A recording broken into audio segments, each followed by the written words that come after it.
buñ indee ceeb bi ak dugub bi teg si seen bu njëkk buñ gisut weer wi bu teel a sax dina xam ne ay fanweer la buñ seetal di sax waaye boo xamee ne pour di ko suñu si ñu yonent bi sallallahu alayhi wa sallam wax ne ku toog ba jant bi génn ngay natt mu dootul muuram ko sarax la ci sarax yi loolu moom sori na ko moom bàyyi ko ci jumaa ja fajar julli suba bu yegsee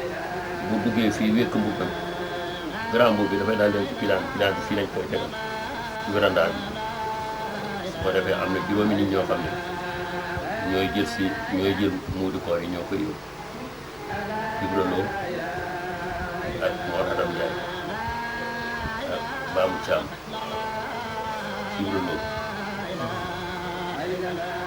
Ibrahima ak Mor Adam Ndiaye waaw ak Babou Thiam ak Alaaj Thiam Kori ak Babou Diop ñii ñoo daan yóbbu muudu koor yi bàyyi su ko defee bàyyi naa sax yàlla def na bàyyi lépp ma barke fa tubaarkalla juróom ñii nga gis bu ñu doon dem ba ca pegg dëkk bay bàyyi naa sa bu leen as ñu na tee rek bàyyi na yëgal bi topp sa Mor Xadam Njaay waaw Alaaj Caam Kori waaw Babou Diop ñii ñoo daan yóbbu muudu koor yi bàyyi ñoo ko daan joxe suñ joxe muudu yi moo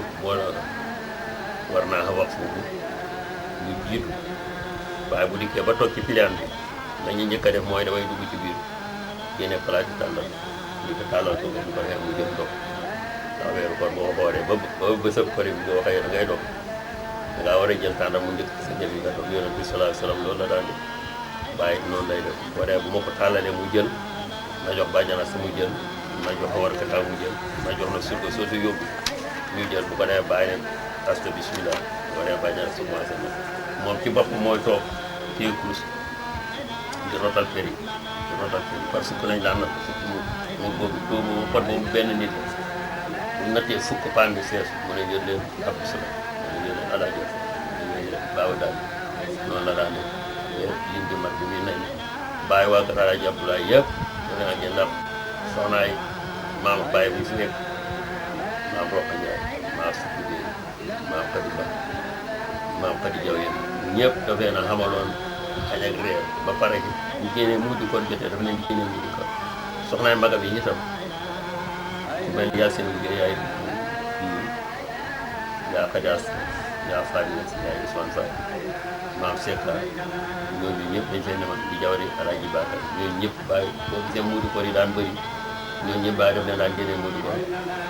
sàng nag sama maas bi nga xam ne ay sugar ñooñu ñëpp daf leen ci daan boole moo tax muudu koor yi daan bëri bu génnee muudu koor yooyu ba pare nag bu jógee nit la woon koo xam ne xamee lu kenn xaar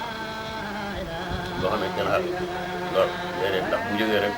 la muy njëkk a wax mooy baax na dem leen dallu ba julli su ko defee ñun ñëpp ñu tasaaroo kenn ku nekk kuy songu ji kuy tëdd kuy looy def nga def li fi comme xóor na fi ne heure baa ngi jot si bu ko defee ñoo xool jànne ko war kakaay ñun ñu bay li ñooy ñëw nag donc si commencé sikkar soo sa sikkar léegi sikkar boobu xamatul bu ko defee mooy ñooy sikkar fii yàgg fi bàyyi ko bu ko defee ci la bàyyi di door a jóg nag dugg ci wàlla sol waaw sa bi naa maaramee sax mi ngi fi woon bu ñëwaat bu bàyyi xubbee buñ xubbee bu bàyyi na mën la rek nga dégg yóbbu jeneet lay def yóbbu waaw ndax bu gisoon bàyyi booba ca kii ba ci jalaal ba da nga foog nga yóbbu loolu mooy weeru koor waaw tabaski weeru tabaski bu taxawee bàyyi weeru tabaski fi mu mujj xool mi fi mujj tabaski ndeysaan ko maa xoo fi ne ma dama bëgg ko xool fukki fan yi tabaski yi ko mënumaa xaji waaye yàlla def na ñeenti fan rek lañ ci xool bañ ndogoo ba ca maram ma wax ma ñu mu ne ah ma ca man de dama bëggoon a xool fan yi waaye daal sama yaram mayu ma ko suba seetal ci ñuy togg nag bàyyi moomali toon boppam daal bàyyi lu jëw de otoom bi sa oto bi lay wax téléphone bi sa téléphone monto bi sa monto waaye amul dara loo xam ne seetal kii togg sa ñaañ bu suba mu toogaan man bëggoon naa wéyale sama koor bi waaye sama yaram mayu ma ko yàlla def na liste boobu ma la woon sama néeg booba ay nag la waaye liste am xar yi moo daan ëpp boobu Baye daf daan joxe xar di joxe xar ba muy toog fii siège bi di watu pour julli ji mi ngi jéer koo xam ne da ko war a jox xar am na at moo xam ne dafa maa woo ma ñëw ma ne demal yow da nga tardé julli ji waaye demal nga jël juróomi xar ci sa kër Baye boo fay toggal nga li man mooy ni ma koy jox yaa ma ci gis mi ma doon wax ci cassette yële dégg nga yaa ma ci ñës sëtëb Alaaji Abdoulaye la ca la bokkoon ndax dafa am bésu Baye ñu naan attaay fii boori 4 heures Baye génn fii ci borom bu fekk yaa ma ci ñës mi ngi toog ba ko Baye gisee ne kii kan la mu ne ko salaamaaleykum Baye ne waaleykum salaam kii kan la mu ne ko man la ma ci ñës waaw ma ci ñës yaa ngi fi yaa ngi ci dëkk mu ne ko waaw ñës maa ngi fi su ma ñëwee rek bëkk nañu dañ may raaj mu ne cey dugg si mu war ca am dimbale ko mu jóg dimbale ko mu jóg di ko nuyu Baye na ma joxal ko benn junne te jox ko wax joxal ko mu jox ko saako ceeb te nga yóbbu saako dugub te nga yóbbu te nga seet kooku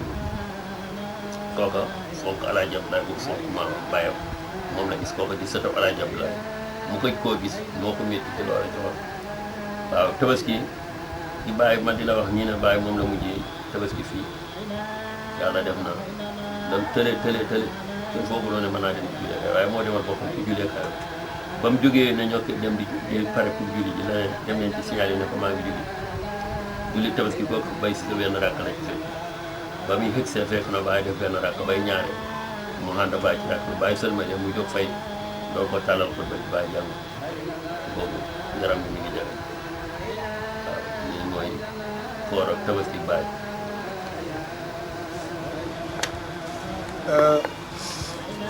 Momath THIAM also explained us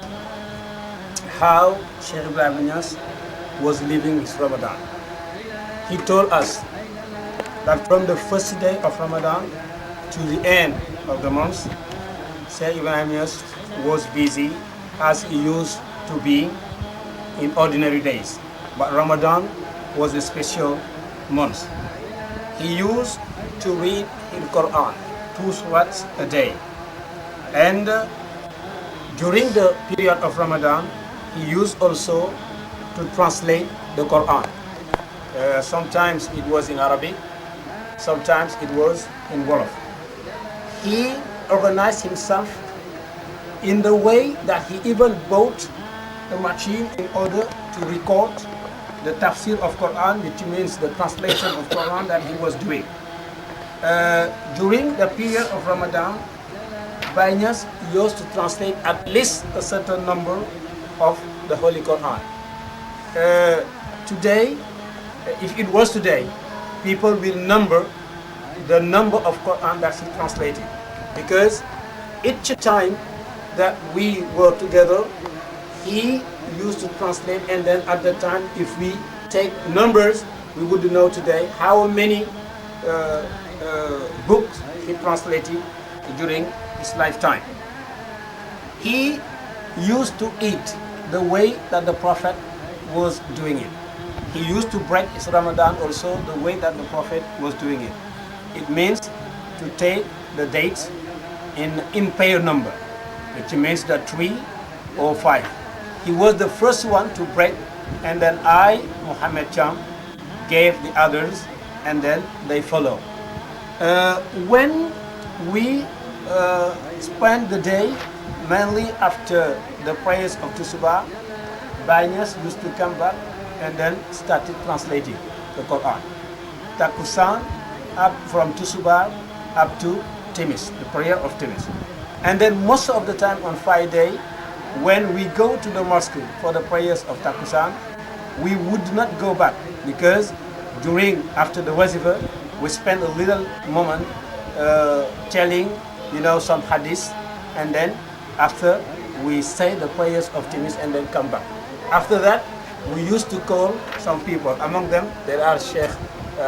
Hassan Sise, who used to come here in Cheikh Ibrahim's room in order to read the hadith of the Prophet Muhammad and some other people who was telling some songs from the Prophet Muhammad. This is the way that he organized himself during the period of Ramadan. He also used to give the zakat of the Ramadan, the way that the Prophet, peace upon him, was doing it. Which means that coming from the Mosque Fajr, the first thing to do is when he go back in his bedroom, outside, he asks people to come. And then to start giving the zakat of the Ramadan the way that the Prophet was doing it. But before that, he used also to eat dates in an unfair way, telling that today is not a day of Ramadan, to show that to people. There are 5 people who used to go in districts in order to give the zakat to people. Among them, we have Ibrahima, we have Mor Adam Jai, we have Babu Cham, we have El Hadj Kori, and we have Babu Joe. These people were the one who was halting, either it was milk or rice, to go to give it to people. During the Tabaski months, it was also a month of when he was busy. The last Tabaski that Sheikh Ibrahima celebrated here, he told to Momath THIAM that I would like to, my desire is at least to fast 10 days in this month of Tabaski, because Cheikh was sick. And then since he said he cannot go to Mecca for his pilgrimage, he would like to fast 10 days in this month. But he could not continue. He simply fasted 5 days. Nothing in his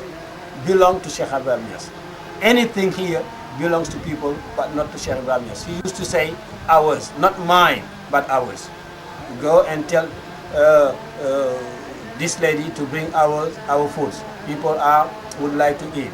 Go to tell to bring our. Sheikh Ibrahima has never used my or I. He used always things to show people that anything happened, anything belongs to him, but anything also belongs to everybody here present in his area. This Tabaski, Momath THIAM said he remembered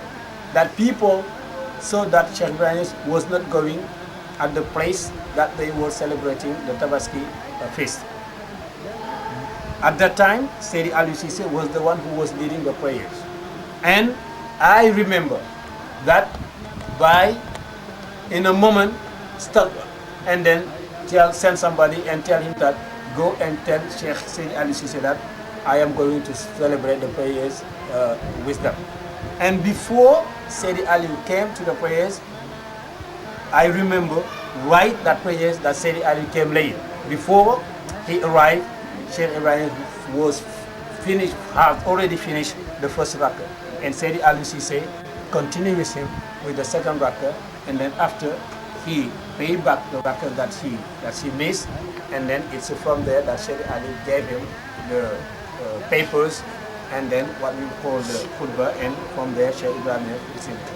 This is the situation and the way in which he used to behave during Ramadan and Tabaski. Wow. li may yokk ci question bi nga ma laaj ci koor la aju Baye yonent bi sallallahu alayhi wa sallam waxoon mën na koo wax ndax jotal naa ñu ne ko jotal ko ndax ata mën na wa sala bay wàcc ca baytu muqaddis Baye dogalee nañu ko fii ci tafsirul Quran Baye moo dem Màkka andi ko dénk ma ko juróom-ñeenti weer tubaarakaala ko yàlla may xel mu baax fàttuwut keroog ba mu dalee tafsirul Quran ba muy jàng mën na wa sala ba ñu julli tisbaar fii la ma wax ne ana Momath THIAM mu ne mën na wa sala bu ma la dénkoon moom la ñuy dogee tey bu ñuy dong nga andi ko ba ñuy dog yàlla def mën na wa sala ba sànq jaaxul comme nakk la boo gisee comme nakki naa la dama sos su ko saf ma andi ko def ko ñetti palaat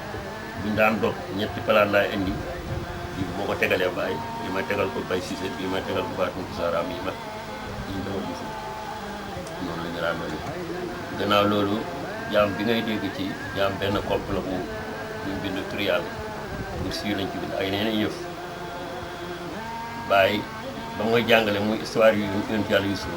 Baye ba muy jàngale ba xegg ca ne ana jaam ba ne jaam ba woon ci yonent Yàlla Yuusuf Baye dafa daldi ne ana Momath THIAM andil ma jaam bi ma war ko signal yi na sax signal yi daf xam ne jaam mës na koo gis ndax dañ koy jaay ca Makka waaye nag Baye ak jotala moo tollu noonu Momath THIAM added also something in the life of Sheikh Ibrahima that he had done, and compared to the way that he was living and the one that the Prophet Muhammad was living, we can say that Sheikh Ibrahim reached the position of the Prophet Muhammad, because he remembered that one day he was translating Quran here, and that it was a Ramadan day. When the break time was near, he asked,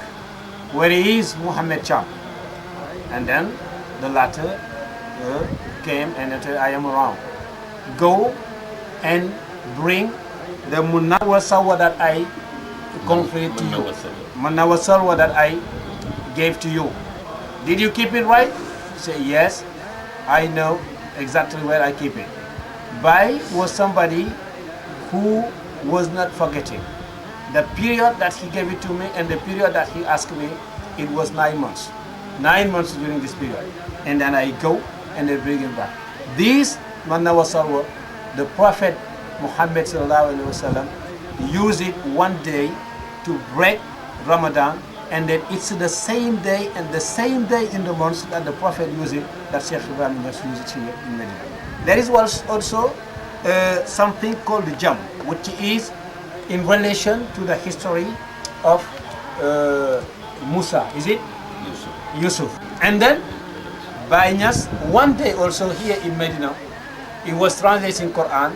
and the surah in relation to the Prophet Yusuf, when Baye came on the right surah, he asked Momath THIAM, "Muhammad, where are you?" And then the last told, "I'm around, Cheikh. Go and bring the jam that I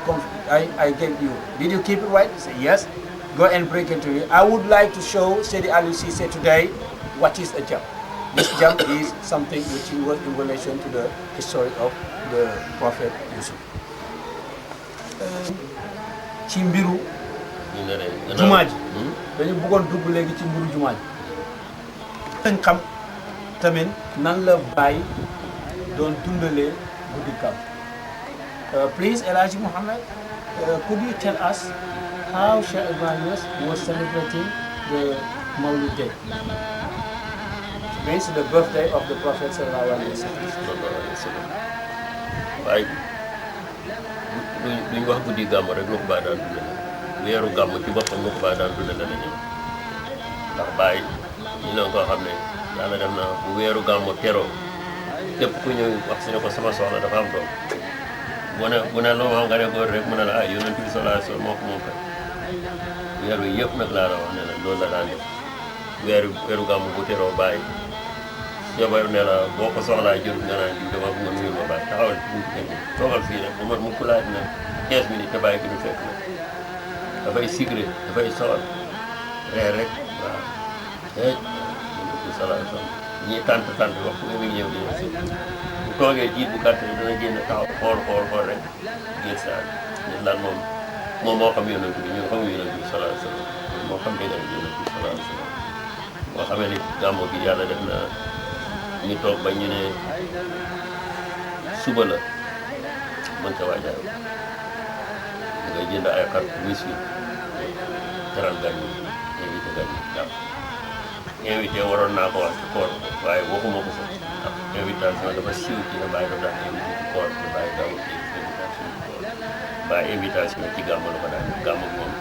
dana def invitation bu rëy neex te du ca dem sax teetaan ko ndax kenn déggagul ñu ne Baye moom la ñuy xaalal mooy réer déedéet waaye nag danañ xam délégation ñoo xam ne ñoom ñooy dem réeri fa su ko defee bëccëg bi ci boppam moom maanaam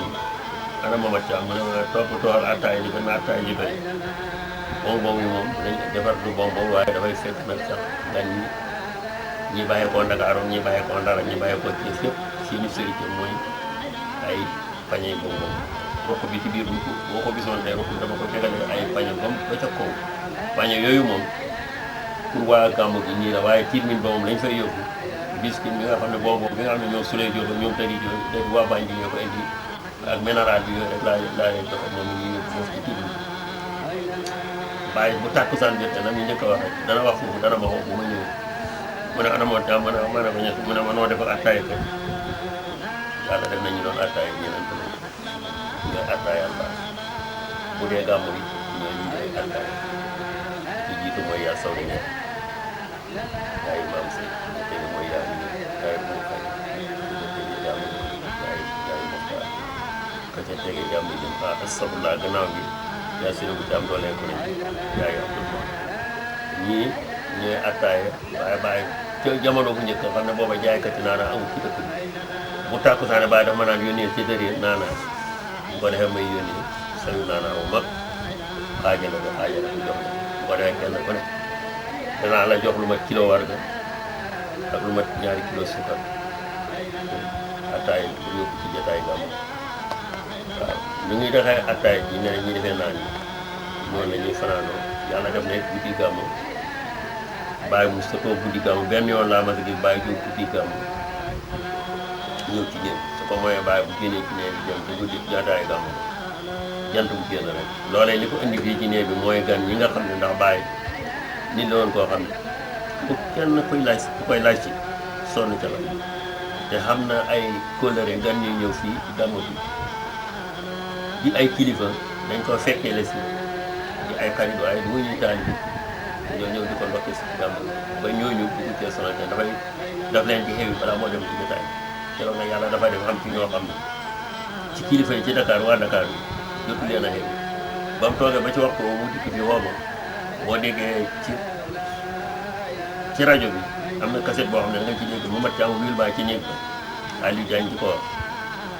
dafa am yi dégg na ko maa ngi woon ci sama cassette Momath THIAM wil baa ci néeg ba keroog loolaa taxoon bàyyi jóg kon xewi gan yi waaye su dul loolu bàyyi bu ko ñu jotaay gàmmu bi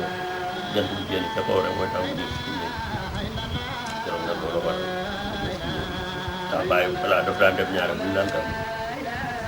buñu lalee gàmmu balaa ñoo laal gàmmu gi moom du reer bàyyi ma buñ julee gexe bi si gàmmu buñ sëlmalee gexe ba waxtu reer jot rek buñ ci tegee lu jege waxtu rek bu dugg ci wàlla tëdd ñu fay lamp bi lamp cabinet bi da ngay fay lamp keroog ba nekk gannaaw moom la ñuy ubbi taal su ko defee mu ne reeral leen gan ñu reeral gan bañ ne pare nañ buñ paree mu ne ma ana moo tax ma ne ñëw mu ne ma andil ma toogu fii bu ko defee ma indi ak toogu teg ko ci biir ndax bàyyi bu ko wàccee kenn daraja joo dikkee rek daf la koy yokk bàyyi bu ko wàccee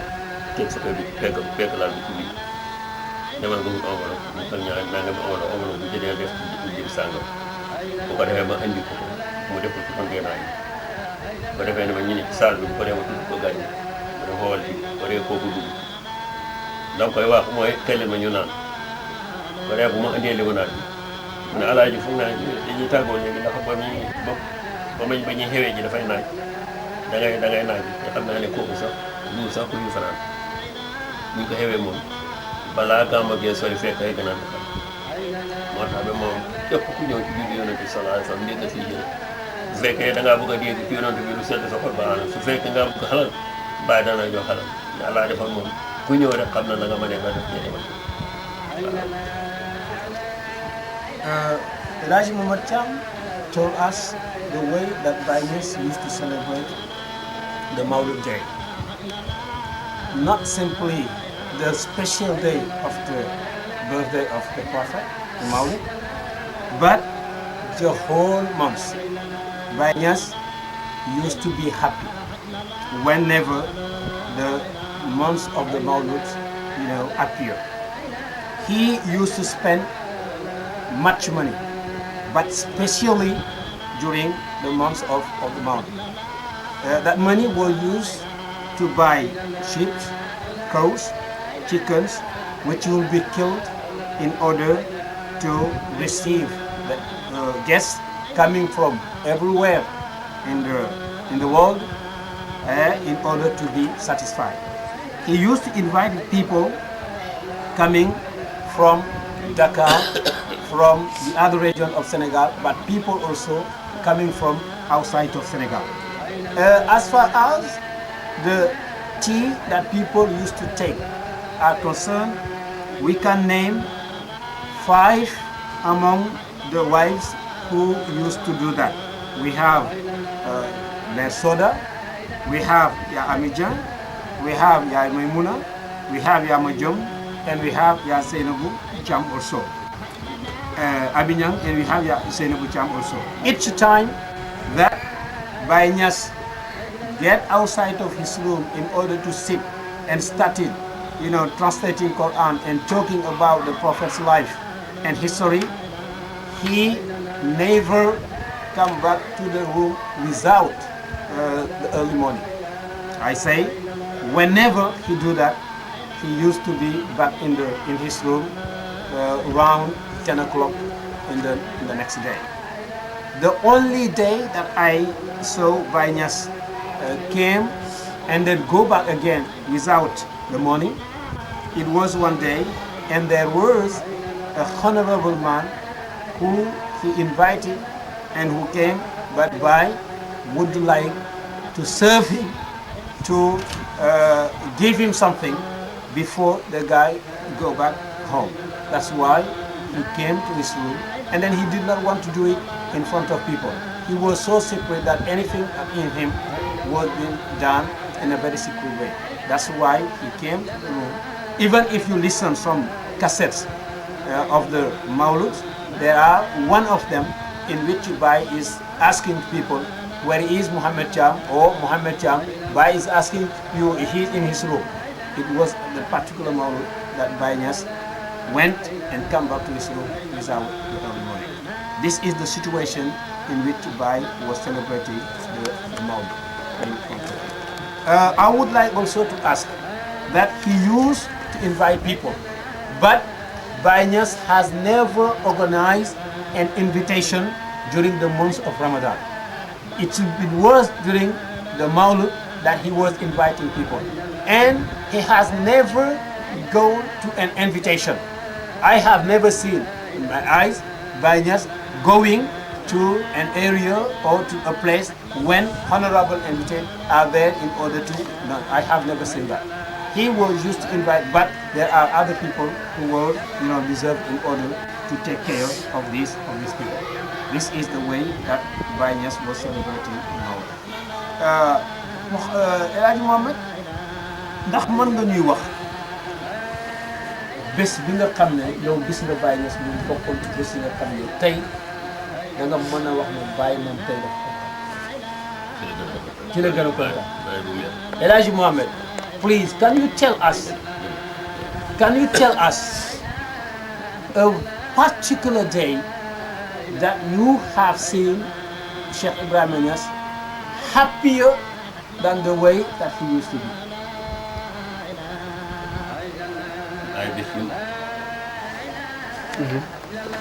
Baye bés yi nga xam ne ci la gën a kontaan la ñuy wax Baye bés yi gën a kontaan mooy bés yi nga xam ne doomu Yonent bi sallallahu alayhi wa sallam dugg na ci këram ma yàlla def mu Quraan te moom Sëriñ moo dox Mouhamadul Habib doomu Cheikh Ahmad Tidiane Chérif radiyallahu anhu sëriñ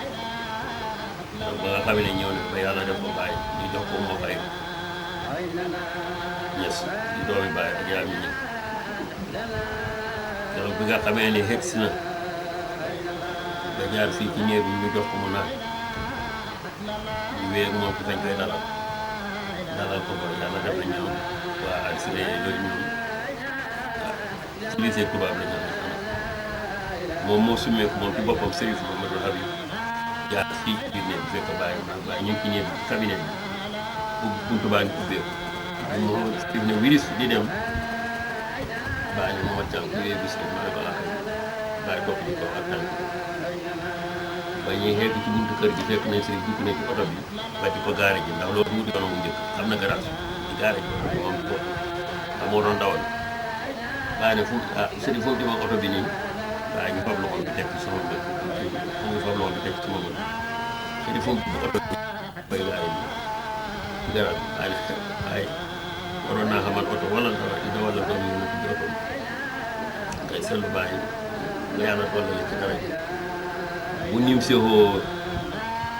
do ab sofóor ak doomu Yonent bi sallallahu alayhi wa sallam war a xam ne comme moom moo xam Yonent bi sallallahu alayhi wa sallam dañ ca tege mooy sëriñ si 1960 lañ yaakaar ne moom lañ waxoon fédération yi sëriñ si ñu fi defoon Baye ak sëñ Cheikh Mbacke lañ defoon secrétaire yàlla def na dañ doon xayalaat ci këri sëriñ si yàlla def na nag Baye xaye tuuti war koo ñëwal keroog laa gis Baye si kër kontaan ba ñëw fi may xelee limonade bi Baye jël bouteille bi di sotti di kaas bi dafa sotti ba kaas bi fees ba lépp tuuru ci kaw table bi moo jàppale moom andi tardé sax la far andi ndax dama bëgg ci teggi kaas yëpp pour attaaya ji fomp door a pare waat di ko andi keroog yàlla def doomi soxna yëpp ñëw nañ ci Baye ji boobu soo xam ko ci laa Momath Thiam xam nañ gan tey de doomi soxna yëpp dañ nañ ci sama ñëw booba Sëñ Fallou ci moom da ko waroon na ñëw waaye moom dafa mu gànt dafa si ñëw bu sëkk waaye si di Nooru ñëw na si xab bu ñëw si di Yaxaya ko koy ñëw waaw El Hadj Momath THIAM ñëw si Ibrahima Seck bu Canaba ñëw ñii ñëpp nag boo taxawee ci ron baar bi leer yi si kër bu ne da nga ko dégg daal kenn ku ne say taalibe bi ñëw bi ñii ñu ngi leen amul ñi xamul wax dëgg yàlla ñii ñu ngi leen dalal ci birom bi ñii ñu ngi neex Baye fii ñii birom ba ñii birom bi fii ci Baye di tes ko Quran yëpp ñu def ko ay la Momath Thiam xam nañ dem tey doomi soxna yëpp daje nañ ci sama ñëw keroog day sigal nag sigal boo xam ne gëj naa def loola moom waaw yooyu ñaari bis yi ñu gën a kontaan la moom. I remember Momath Thiam is telling that she remembered that 2 particular days in which Sheikh Ibrahima felt happiness on the way that you can understand that Sheikh Ibrahim is happier than that it used to be. The first day is when the Sheriff Muhammadul Habib came here in Medina Baye. Muhammadul Habib is the son of the Prophet Muhammad. Cheikh Ahmad THIAM, the Prophet is the son of Cheikh Ahmad THIAM. It was a nephew of the Prophet sallallahu alaihi wasallam, son of Cheikh Ahmad THIAM, nephew of the Prophet of sallallahu alaihi wasallam. That day, when he came here in Medina Baye, Baye Niass was happier than it used to be. And later, Muhammad became his family-in-law because he married one of his daughters. Another day is in 1960. 1960 in Senegal, there was a federation of the chief, the guide, the religious guy here in Senegal. And then they used to meet together from one area to another one. And then it was a tower. This year it will be somebody, it was for somebody. The next year that will be somebody else. And the day that they came here in Medina Baye, that day also Baye was so happy that he told him, Momath Thiam, today all the honorable people in Senegal meet here in Medina Baye. Among them, we can name Serigne Cheikh Mbacke, we can name Serigne Modou Bousso Dieng, who came on the name of Serigne Fallou. We can name Abdou Aziz. We can name all of the honorable religious men, guide in Senegal. That day they meet together here as a federation in order to discuss about religious problems. And that day, Baye was also very happy. Let's say too happy. And even to give me some thing to drink, some juice to drink, he himself took the bottle and then poured on the cup for me. And that day, it was so full that even he poured without paying attention to what he was doing, simply because of the happiness. El Hadj Momath, ndax mën nga ñu bëggoon nañ aussi El Hadj Momath nga leeralal ñu yan lekk la Baye daan gën di jëfandikoo. bëgg nañ ci nga wax ñu ndax daan na jëfandikoo ay garab bi tubaab dugg ci ay wér-gu-yaramam wala ay campaki ay reen ak ay dund comme ni ñu ko xamee fii. We would like also to know, El Hadj Momath, what are the different kind of foods and fruit that Sheikh Ibrahima used to use. We also would like to know if Sheikh Ibrahima was using traditional medicine or was he using modern medicine? I mean chemistry coming from laboratory, doctors and something like that. Baye affaire yi ñam yi nga xam ne yëpp yu dagan la bari na ci yoo xam ne bëgg na ko waaye am na nag yoo xam ne bu ko lekkee gënalu ko bu demee ni yàpp bëy kooku moom temps boo xamaa ne xëy naa ba dem jënd bëy mis yi ko lakk su fekkee gàññee tax dana tiima gàññi ñoom bi de lekk ñoom waaye bu pare rek dana ma xoo ne ma kanam Momath THIAM bëy nga lakkati tey ma ne ko waaw dama amul xar mu duuf mënut a am ma ne waaye del fexe xar moo gën waaye nag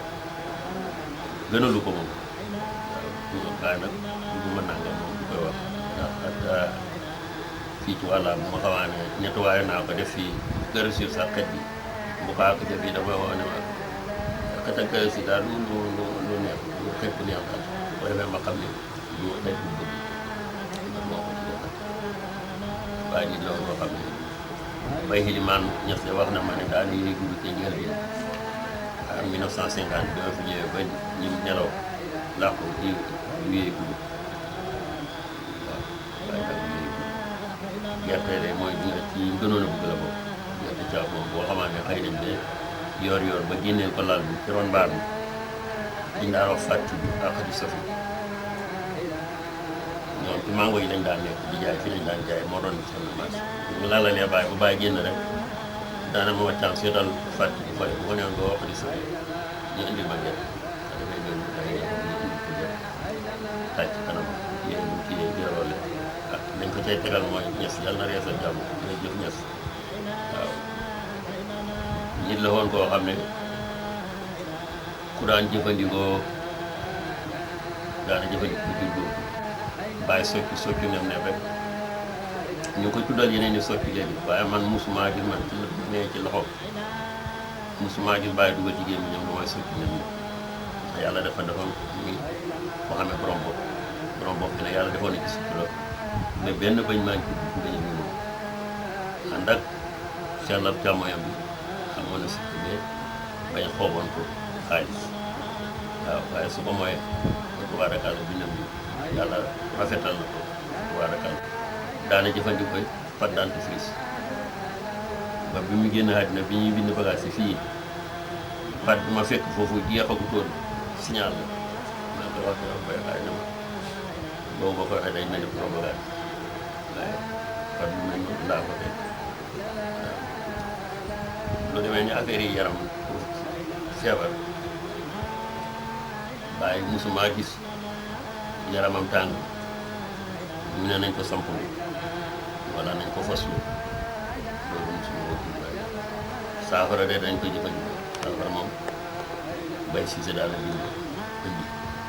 wala Thierno Assane dem bind wala moo koy fay bind indi ñu raxasu loolu dana ko jëfandikoo waaye su ko mayee nag docteur laa gis mu xëpp ci am paño ndax yàlla def na bi muy tukki dem London yii médecin chef bi ñoo Fodé Wade moo nekk biir Kaolack doomu Ndar yàlla baaxaloon du wutoon taalibe waaye yàlla joxoon na ko ay teg yi ci bàyyi ba nga xam ne daf ne woon daf koo boole woon a bàyyi benn infirmier ma sóor boo xam ne daf ko ne ajjuma bu ne 7 heures na nga xëy si jël tension sëriñ bi seet ko bu fekkee normal lu nga indil ma nga seet ko balaa muy dem ci jumaa ja xam ne di si ajjuma waaye day am ay nit te borom ab tension loolu daal mooy yi nga xam ne ci gàttal gisoon naa ko waaye gërëm tubaab yi moom noonu la nga ci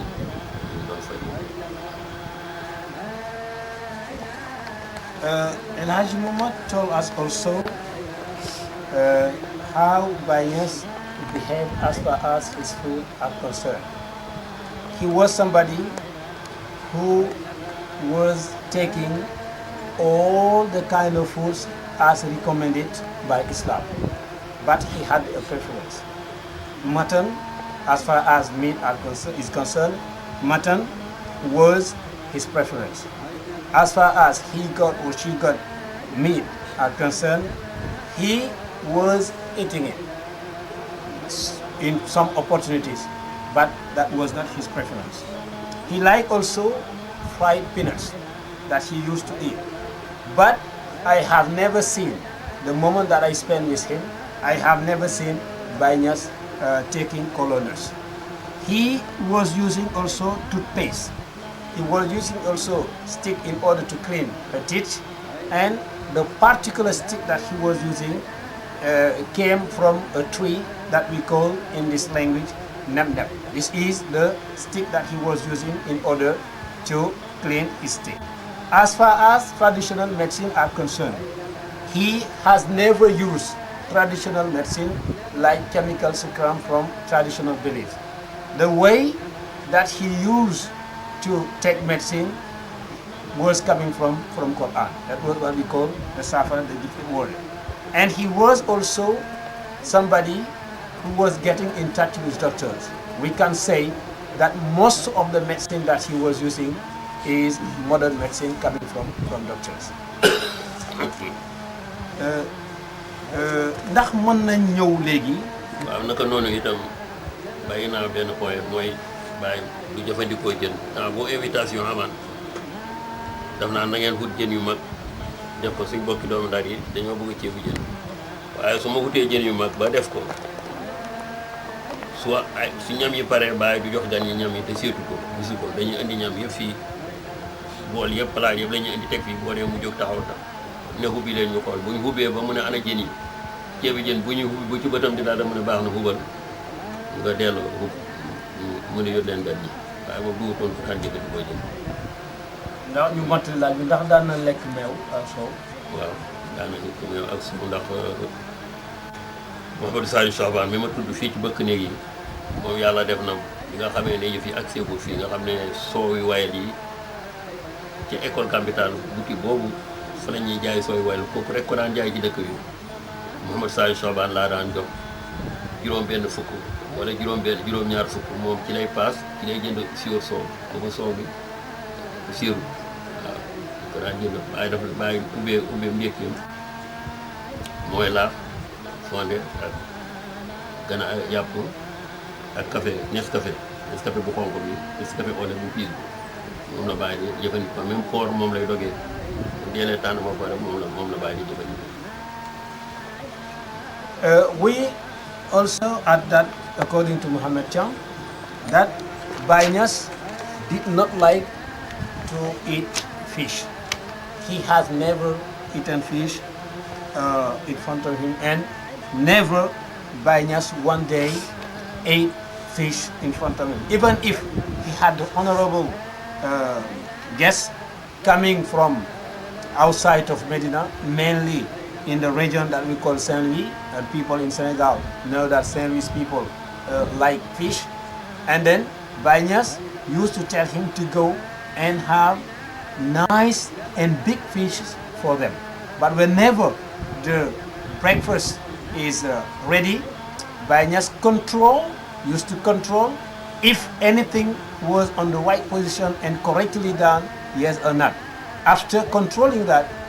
whenever I open, then it eats rice and fish, you say that's okay, but put back the cover, which means that he did not like fish. He used to eat milk. He liked milk because at that time it was not easy to have, but we used to have milk from Kaolack, right in the area now of Gambetta, and then each time he was serving himself with milk. And in the morning also, he used to take as breakfast what we call lah.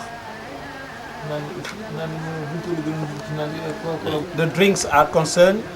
one of the most drinks that Baye Niass like is the Vimto drink. He used to, yes,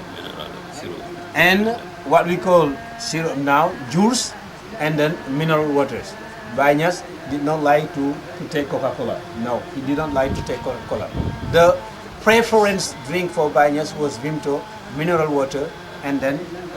juice coming from fruits. bëggoon nañ aussi nga wax ñu diggante Baye ak shérif yi yoo xam ne daal nañ ñëw fii di ko seet si soo mënee jàll aussi boo waxaale ñu diggante moom ak autorité aada yi nga xam ne ñoo nekkoon fii ndax ci réew mi aussi soo ñu mënee wax tënkal diggante boobu. Please, we would like also to know a little bit the relation that exists between Baye's and what we call today the Sheikhs, which means the descendants of the Prophet Muhammad sallallahu alaihi wasallam. We also would like, if you can do it, to tell us the relation that Baye had with the political authorities coming from traditional organization of the society to the modern organization of the society. Can you tell us a little bit about relation? Baye surafaaw yi ngay wax ñu daan seet si Baye li ci ëpp ñoom waxtu tere lañ daan ñëw ndax waxtu tere ci ñun ci lañ baaxoon daan def ziyaara bi nit na surafaaw yi mën naa laa wax ne comme la ma daan wax mën nañ ko def ñaari xaaj waa kër Cheikh Ahmad THIAM radiyallahu anhu dawaal yi Chérif bi ñuy wax Mamadou Habib Mamadou Habib wax nañ ko léegi sànq wax nañ ko foo ak Sidi Bachir ak Bun Saloum ñetti sëyif yooyu ñooy ñi nga xam ne mën nañoo wax ne jamonoy 60 nanga ba 74 bi Baye bi nelawee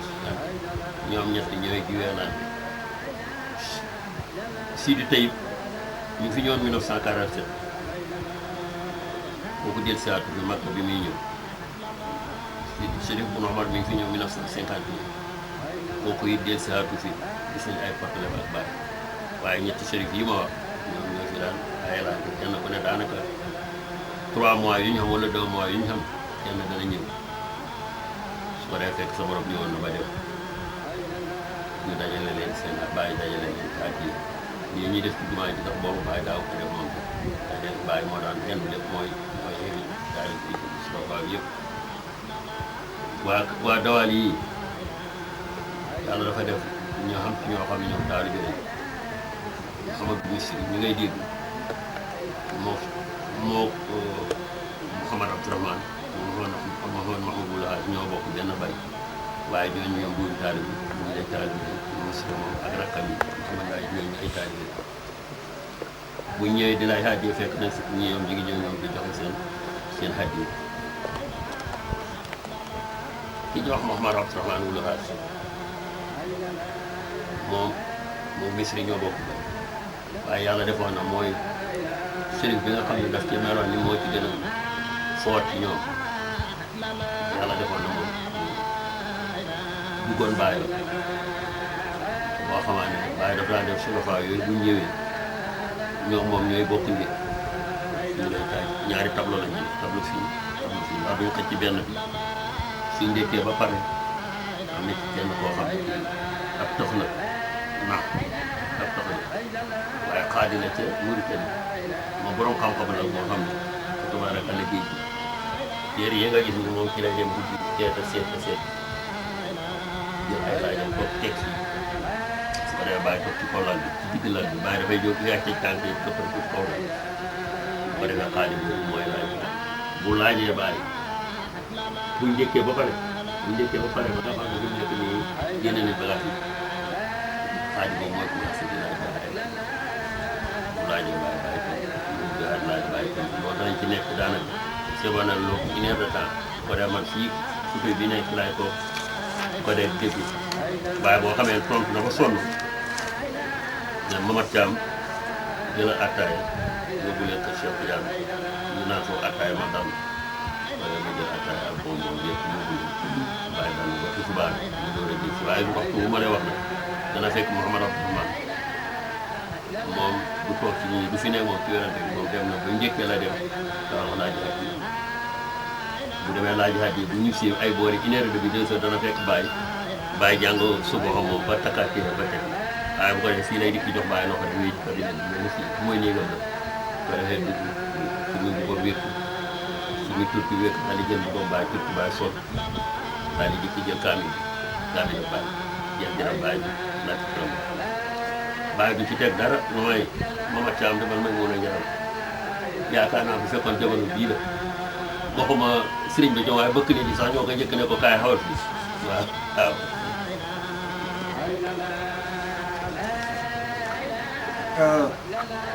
Momath THIAM is continuing in his acquaintance with Cheikh Ibrahima, and the relation that Baye had with what we call the Cheikh. We can divide them into two parts, two groups. From most of them, the first group used to come at the crop time, which means at the end of the rainy season, when we used to gather crops, and then at that time money was available. Among them we can name Cheikh Ahmed Tidiane, we can name Muhammad al-Abid, we can name Sayyid Cheikh, we can name also Bunsal. These Bunsal, yes. These the first group used to come, and then they were not coming together, but they were coming one after one, and each 2 months we received one of them. In 1947, Sayyid Sharif was here, but he came for one time. In 1957, Boots came, and then it was also the first time. Apart this first group, we have also, people coming from what we call the Dawali. They came. This is the second group. Among them, we can name Muhammadul Misri, we can name Abdurrahman Ulraz, we can also name some of them, but Muhammadul Misri was already a Taliban. Others were not. And then one of these second group, the superior of that one, of this group, we can think that it's Abdurrahman Ulraz, because whenever they came, after greeting Cheikh Ibrahima,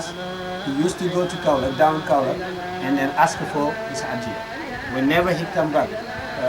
around 2 o'clock, a little bit before 2 o'clock, he enter in Cheikh Ibrahim's room, go inside his bedroom, take off his clothes, the clothes that he wear, put on Cheikh Ibrahim's clothes, came to his room, and then take one of Cheikh Ibrahim's book, the Quran, and then started reading the Surah that Cheikh Ibrahim himself was reading. Among them, there is one of them who was a deaf man. That one had a great knowledge, and he used also to take one of the book and started to ask questions to Cheikh Ibrahim. Cheikh used to stay on his bed and then answer to the question that the one was asking to him. Abdurrahman was among one of the people who really he loved Cheikh Ibrahim a lot. This is what we can say as far as the Sharif themselves are concerned. nga gis yi ci wàllaa def nit yu bëri ak turé yi mooy seen sëriñ moom bu ñëwee ma ngay daal fële ca sanc ba ñuy wax kon maamu Issa Ba bu ñëwee naam dana nuyu si Baye ànd ak mbooloo waaye Baye dana fa dem nuyu jikko ñu di ko yóbbul xañam ak reeram dañ ko yóbbu moom xañam Baye bi moom ak reeram Baye bi di ko moom ci lañ koy tuddee ko yóbbu bu xew yi jotee nag ñii ma fi tuddi surafaaw yi yëpp bu ñu xew yi jotee Baye Cissé moo leen di xew yi man moo leen moom Baye Cissé moom la leen Baye di boole ca la ñuy dem mu mel ni waa kër Cheikh Ahmed Tidiane moom fii la Baye Cissé ñëw ànd ak El Hadj Abdoulaye ñuy dem fi ñu leen dalal fekk leen fa xew yi ndax ñoom suñuy sang ñooy sangi-sang yi gannaaw loolu lu demee ne nawle yi nga xam ne daan nañ fi ñëw kilifa yi diini war nañ cee xel ñu soppee El Hadj Ibrahima la Baye nag yàlla def na amul benn doomu aadama boo xam ne da nga ñëw nuyu si ko ànd ak sa daraja di mu fell ka li ñu tuddee daf la ko yokkal ko Baye amul benn kilifa diine buy ñëw toog fi nuyu ko toog fii ci fauteuil bi mu toog fële boo ko nuyoo rek moom yéen ñaar yéenay bokk toog fii ci fauteuil bi naan seen limonade yéen seen bim si waxtaan seen waxtaan moo jóg gunge la te bu la gungee ngeen dem ci oto ba bu ngeen ñaanee du départ mu lu may oto bee départ ba dem ku mel ni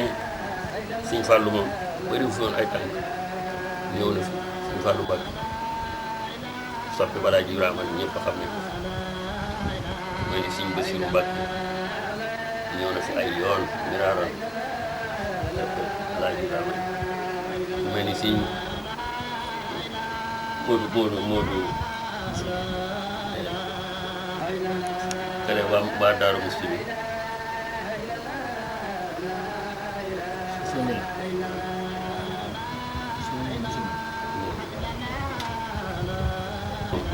Baye la daan wax Baye yàlla def na ñetti fan yi barab la fi daan ñëw ñëwee ci kër bi ci sant bi tas na dafay xebal si subaram bu ko defee saako suukar koy indi ak keesi warga moom la koy bàyyi sëriñ bi bu ko defee buñ paree bàyyi moom paree bi nañ ko paree benn bu ko defee ni Sëñ Samba lay defaat mu def fi daan ñëw lu bëri bu ñëwee ku ñëw mukk teeg si ci bàyyi Sëñ Abdou Aziz Si ak rakkam Sëñ Habib Si dañ daan ñëw fii ci Baye Sëñ Habib Si daf daan wax ne Baye magam la dafa bëgg xat mu ne mu jox ko dugg mu Baye daf ko nangu lool ba xat mu ne Baye walis la koy jox walis si yéen am na xat ba yóbbul ko ba ma demee ne ko sëriñ bi ma yónnee mu ne kan Alaaji Ibrahima ma ne ko waaw mu ne ma bëgg na bis ba ma ko bee walis bi génne yëre yi teg fekk mbooloo maa ngi toog mu ne gis ngeen lii tax ma def ko dàq seytaane ndax fii lii ku ko bis Alaaji Ibrahima di ma ko defal kenn du fa dem ba fa tool mais ku ne xam na ne Habib am na lu doon seet wax na dëgg Sëñ Ibrahima Seck ca la ma dégg naa guddeem ñi di ko wax daaw yàlla def na fii la mu dëkk moom bàyyi la mu dëggal si Sëñ Mansour Gaye bu Louga ñëw na fii ngan bu rëy joxe na ca xat moom joxe ne 200 000 ci jumaa ji te booba 200 000 xaalis la waaw loolu na fi Alaaji Ibrahima Diop su mu yéenoon di ñëw la war na bi génn noonu waaw Alaaji Ibrahima ñëw di si kilifa yu bëree bëri Alaaji Momath THIAM ñëpp dañ si daan ñëw yu bëri waaw di soppi Alaaji Ibrahima loolu moo tax xam nga ku ci ñëw nag bàyyi daan la tero ba sa xol seet. So, to add that there is one of the Sharif, one called Mohammed Laba. Mohammed Laba. This one used to come. He is a religious guy, and most of the Cissés families, Tourés families, and Bayen's families living outside the sea, the opposite side of the sea, he is their religious guy. This one used to come here, but the sitting place was in Kaolack. But whenever he came in the area of Kaolack, he will pay visits to Cheikh Ibrahima, and in his turn also Cheikh Ibrahima used to go back in order to pay him visits also. We have also to clarify a situation that all these sheriffs Baye used to take and to eat in the same place, in the same area with them.